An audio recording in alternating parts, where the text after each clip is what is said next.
Good afternoon. Welcome to Taking Care of Business with Dean Fail. I'm your host, CEO of Lancaster County Chamber of Commerce.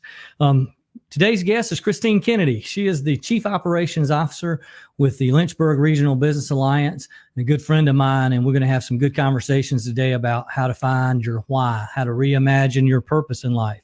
Like all chamber events and programs, Taking Care of Business is made possible by our sponsors, Comporium, Founders Federal Credit Union, INSP Crossridge, MUSC Health Lancaster Medical Center, Nutramax Laboratories, Oceanic Gold, Hell Operation, and the PCI Group. And a special thanks and shout out to our host location, Haynes Full Circle Benefit. And we got a quick message from Marty coming up. Employee benefits are the best way to retain valuable employees. What you offer, ease of enrollment, and how you manage the cost of those benefits is very important. Healthcare is expensive. Some employees may delay or forego care. Are you just accepting that renewal increase, or are you actively managing the cost of healthcare and benefit design in order to keep the cost manageable for your employees? It's time to lay the groundwork, scrap the cookie cutter approach, and develop customized solutions that meet the goals of your business and the needs of your employees. If you are ready for real alternatives and a trusted advisor, give us a call.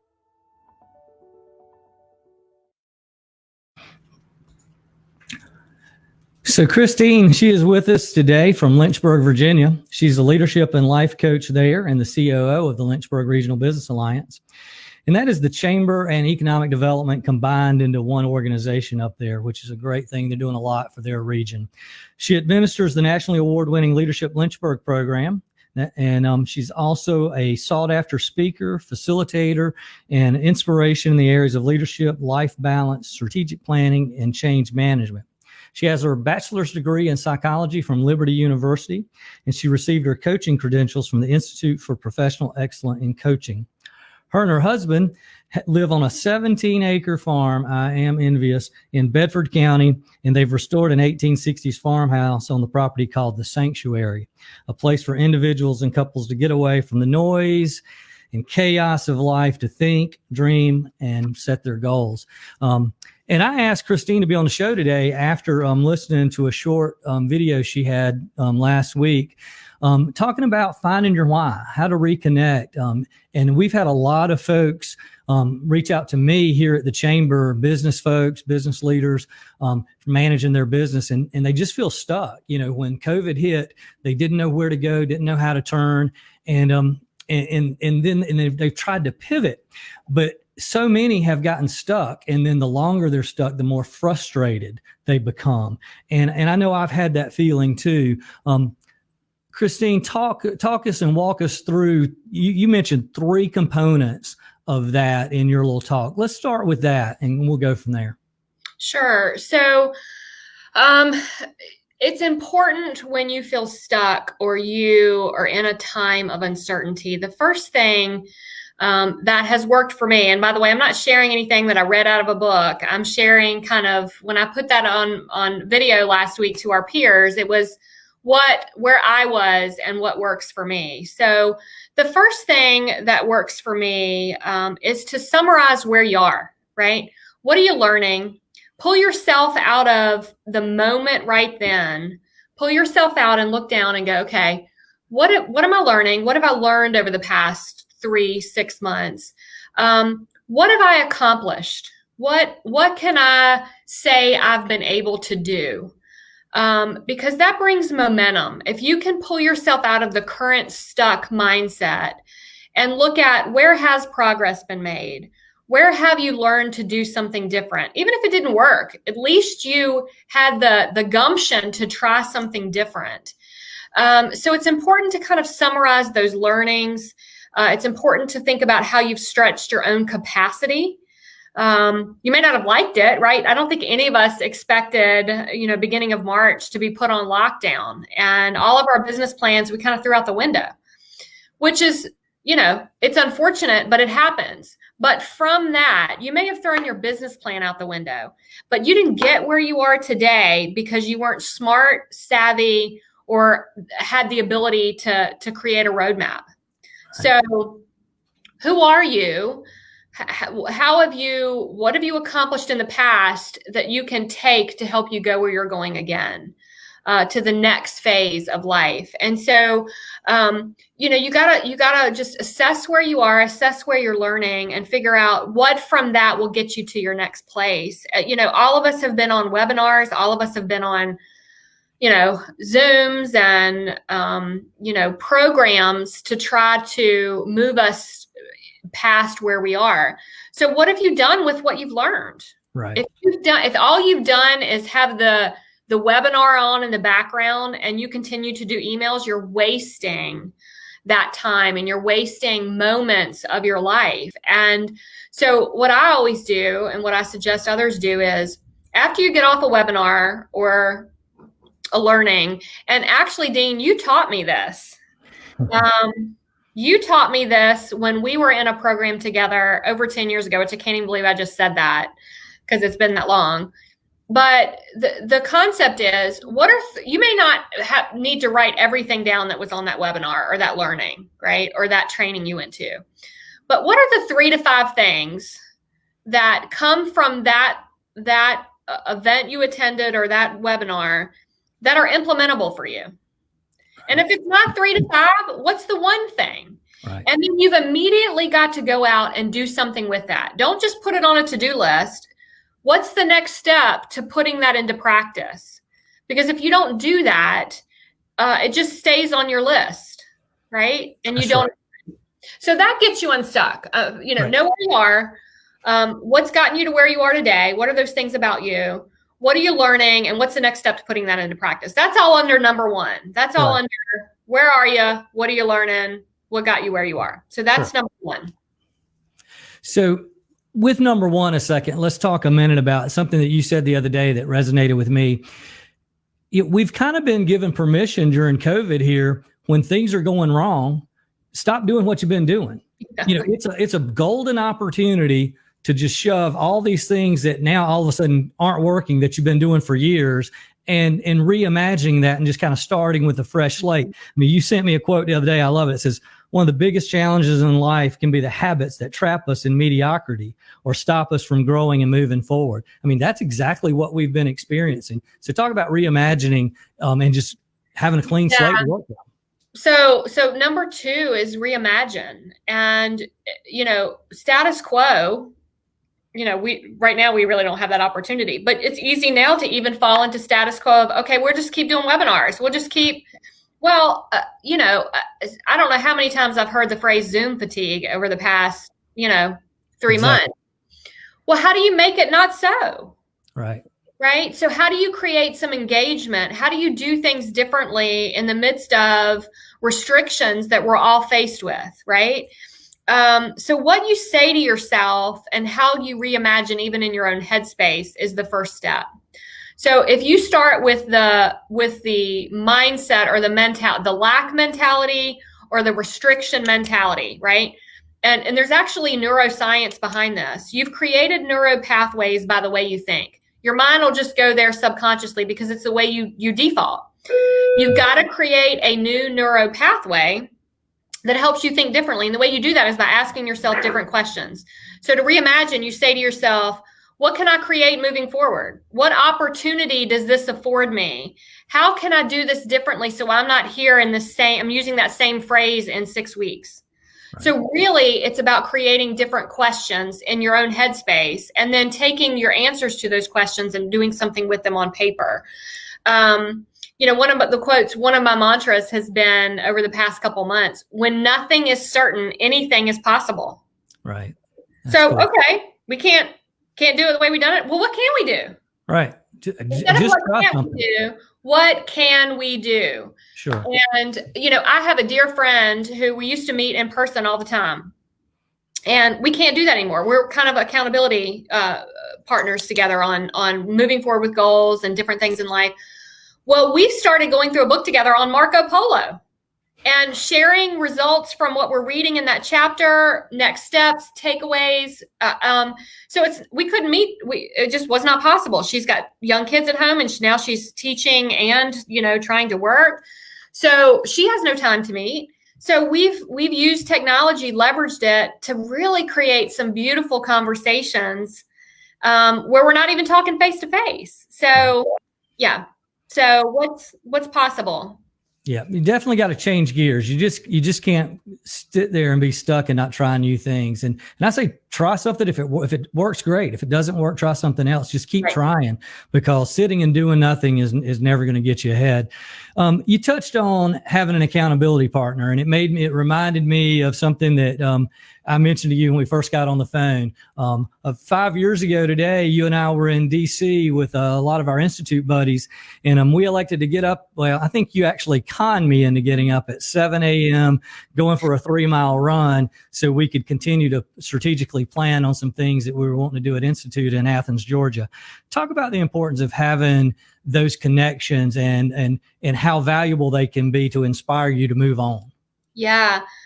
We all have acquaintances. We all have business colleagues that we interact with on a daily basis. But you also have a group of people that you can be really strategic with to raise your lid. And you want to be respectful of their time. You don't want to waste their time. But you also want to leverage those opportunities around those folks. And we used that time to leverage. We were all in DC for this conference, for this planning meeting, and the first meeting didn't start till 10. Right. And so, in my mind, I'm like, gosh, Dean is someone who, when we talk, our synapses connect and we start dreaming, planning, thinking about our own organizations differently. I also know that you and I both are working on fitness goals. So I'm like, why not? Why not reach out and say, Dean, let's get up, let's go, let's run, and not take the opportunity to be in a city that's amazing to run in, right? So we ran around the Lincoln Memorial, and that's a memory I'll remember forever. We could have chosen not to do that. We could have, said, I'll see you at 10, right? But we didn't do that. And so I think when you're stuck and when in times of uncertainty, you go to your inner circle, you go to your tribe.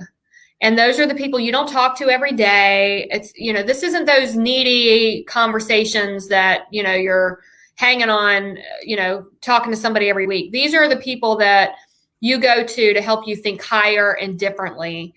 And they help you reconnect with your purpose and your why. And that's one of the first things I always do when I'm having one of those conversations is tell me what you're learning right now. Tell me what you're doing when you feel frustrated or discouraged or stuck. What gets you out? And I'm asking the right questions. We're not wasting time talking about, trivial things. This is a purposeful conversation to help us both, kind of iron sharpening iron kind of thing. Right. Exactly. And so if you don't have a tribe, everybody has a tribe. Let me just rephrase that. But you got to think about, are you surrounding yourself with the right people that will help you go higher? And those aren't the everyday people, right? There's 2 or 3 or 4 people in your life that you may not talk to every day. But man, if you had to say, if I had 30 minutes of a strategic conversation, who would I want to talk to? Then you better pick up the phone and call that person. Yeah. Find that person that will get you re-excited about what you're working on. And that's the key. I think that's the thing in our industry we found from chamber execs and friends when we can get together, that really re-inspires us to move forward. And it's that way. It doesn't matter the industry. I know that the best and brightest in the business world and in the nonprofit world, here's what I've discovered. They're part of a peer network. So they're not talking to their competitors locally, but they've got a peer, one of the best, nationally accredited, award-winning landscape companies we have here in our region. The CEO of that company is in a peer network with 5 other landscape companies across the country. And they strategically get together once a year in person, and then they talk quarterly. Right. And he clears his time on his calendar to do that because it makes him a better CEO of a company. Absolutely. So anybody can do it. It's not just for us in chamber world. Oh, sure. Absolutely. It's everybody. We were talking earlier about clutter, just our lives are cluttered with things going on social media, all the political madness right now, political madness over things that don't make any sense. But I thought with World Series going on, it made me think of the movie For the Love of the Game. And I remember Billy Chappell standing on the mound, or Kevin Costner, depending on how you want to phrase it. And he'd say, "Clear the mechanism." And the music would fade out, all the crowd noise in the stands would fade away, and he would be laser focused on what was going on right at the time.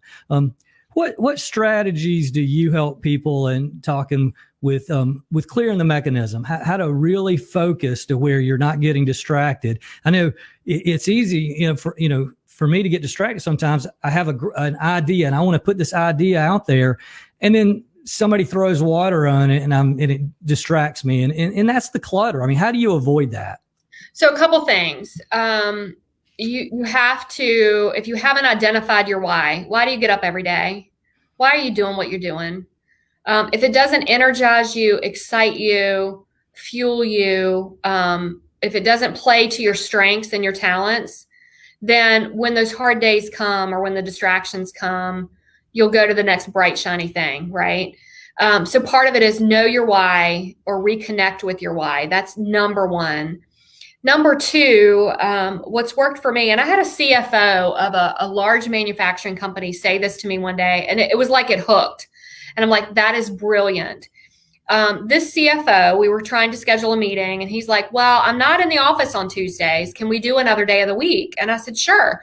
I said, "I'm just curious, why are you not in the office on Tuesdays?" And he says, "Well," he said, "when I took over as CFO of this company, I made it clear that for me to be a successful CFO, I am working in the business 3 days a week, but I'm working on the business 1 day a week, and I'm not going to be in the office." And then he took Fridays off. Now, he had gotten to a place in his career where he could do that, and he was in demand. But I think number two to that is know your why. And number two, you've got to take periodic times out of being in your business to work on your business. And that looks like, that's why we open the sanctuary, honestly, our retreat space, is because every now and then you got to get away. We do a personal business plan. Where do we want our life to go? Where are we headed where we think we're being called to? And if not, we course correct. We have to get away to do that. You don't do that when you're sitting at the dinner table with family, right? Same thing goes for business. So whether you may not be able to do it once a week, once a quarter, before that quarter starts, go away and take a day to work on the business. What's upcoming?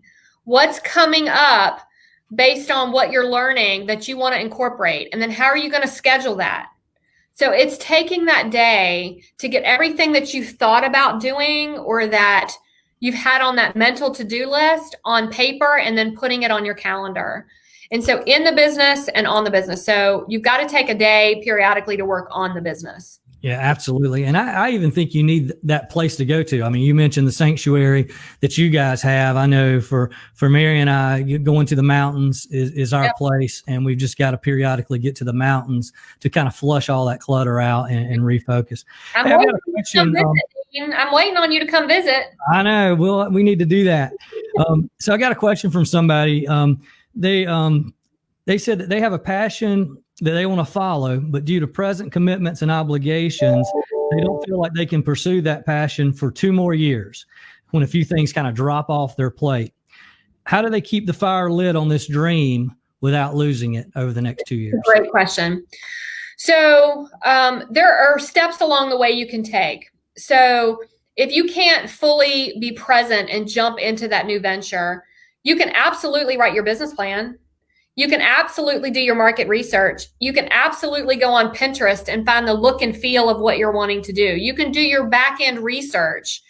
I'll tell you one of the best resources for getting to where you want to go is a book called Dream It, Pin It, Live It.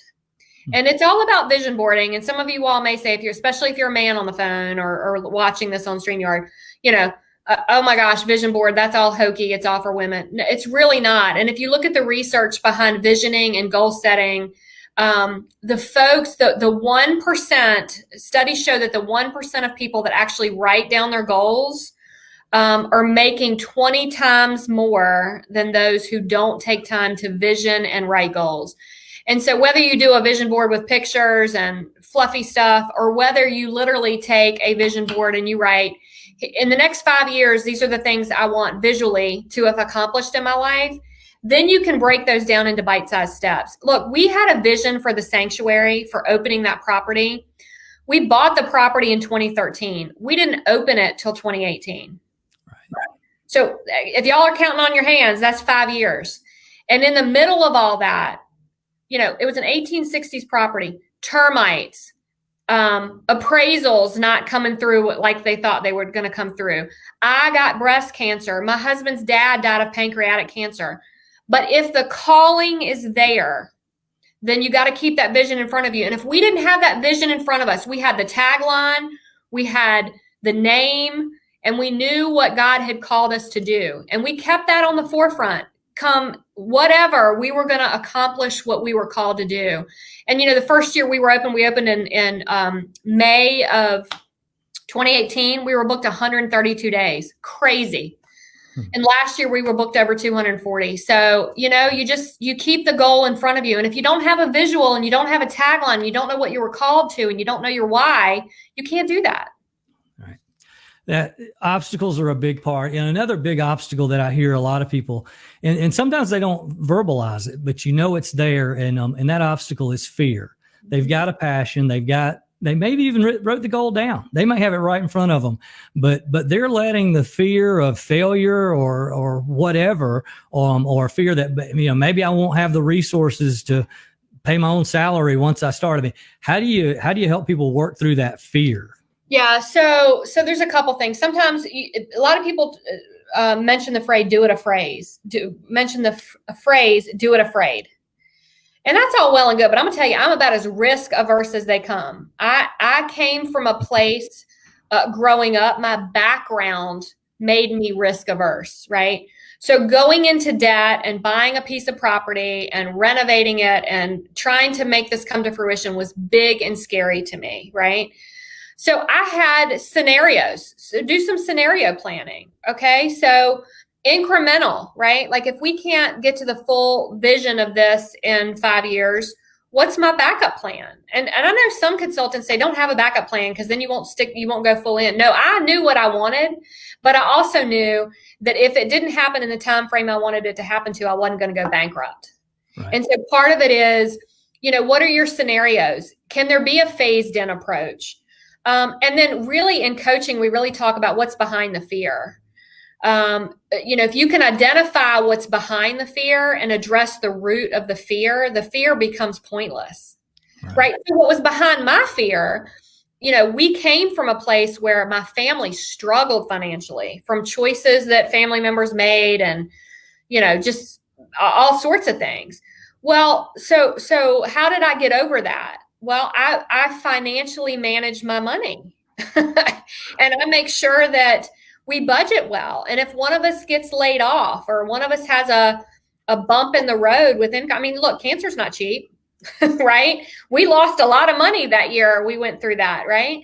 But okay, it's a bump in the road. But if you're smart, I knew what was the root of that. And I knew, well, if I plan to the best of my ability financially and I make smart decisions and I sacrifice along the way, it's going to be okay. So get to the why of the fear, what's really behind the fear. Gotcha. Makes sense. So let's recap real quick. We're talking about the why. We've got those 3 action steps. So summarize and assess where you are and what you're learning and what you can implement. That's number 1. Number 2 is reimagine, right? Like you have an opportunity when things go awry or when you're stuck to say, how do I want to do it differently? What are my options? So clear yourself out of the I can't mentality. And number 3 is connect and reconnect, not only with your purpose and your why, but also with those that raise your lid and move you higher and fuel you to go hard after what you're being called to. Absolutely. Christine, this has been great. It's been great to talk to you. And regardless of if anybody watches us or not, just you and I having a chance to have a conversation is uplifting. I promised Brian Daniel that I was going to get you to tell everybody what LIFER stands for, but we're just going to have to save that for another day, right? We continued, but let it freaking roll, Dean Fail. All right. You too. Take care. See ya. See ya.